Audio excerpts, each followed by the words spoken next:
E aí, gente boa, como vocês estão? Trago para vocês a resenha de O Futuro da Democracia, de Norberto Bobbio.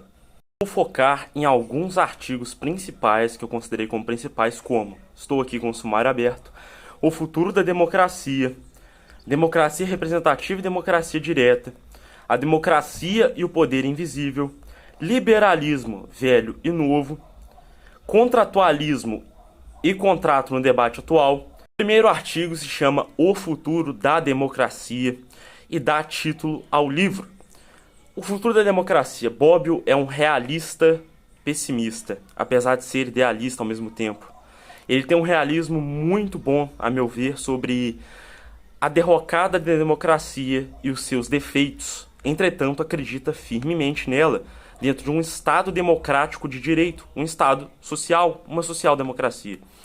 Quais problemas ela enfrenta? Bem, o poder invisível. Ela enfrenta também oligarquias, a falta de pluralismo político, ou na verdade, o excesso de pluralismo, vamos dizer assim, polos de poder privados, o bem privado em detrimento do bem público, inclusive a tecnocracia, o governo burocrata, cidadãos, eleitores, o povo não educado. Oligarquia se liga à revanche de interesses. Oligarquias. O que são oligarquias? São pequenos polos de poder.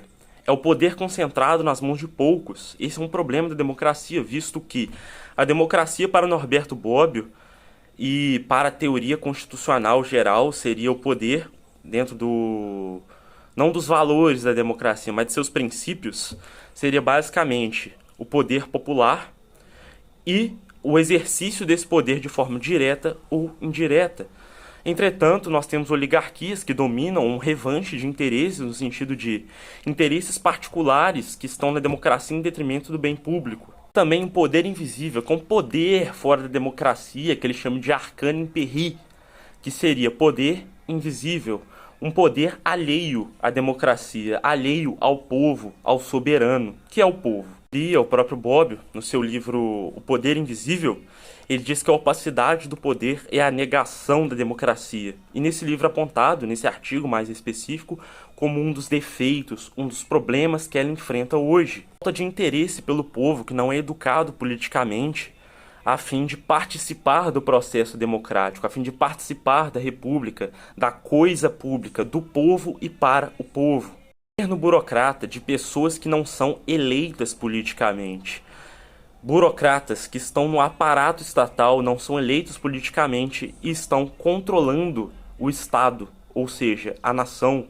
Dentro do aparato estatal, do aparato burocrático que transforma o governo no governo de técnicos, tecnocracia, que inclusive existe um excesso de demanda por interesses dentro da sociedade, em detrimento da falta de oferta por parte do Estado. De forma, encerro a análise de O Futuro da Democracia, os problemas apontados pela democracia, vamos dizer assim. Segundo artigo, o problema da democracia direta e a democracia indireta.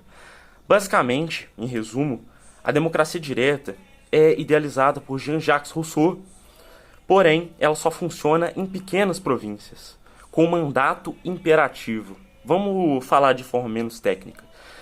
Mandato imperativo é basicamente o deputado estar preso aos interesses dos seus eleitores.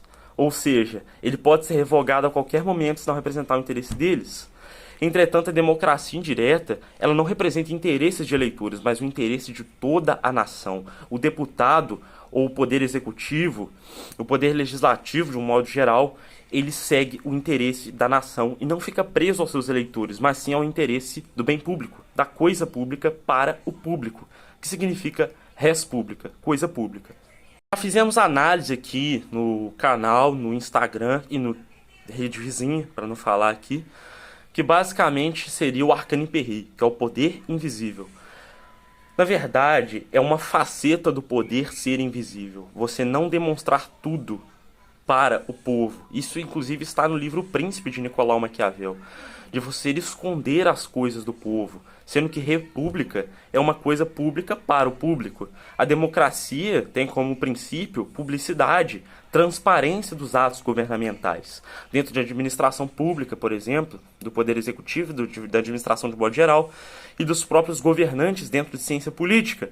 Mas a gente enfrenta um problema de poder invisível, poder de terceiros, seja ele maçonaria, o Foro de São Paulo aqui no Brasil, seja gangues, máfias ou facções que entram dentro do poder de forma oculta, que é um poder oculto que está dominando o governo, está dominando o Estado de certa forma. Isso é um problema da democracia.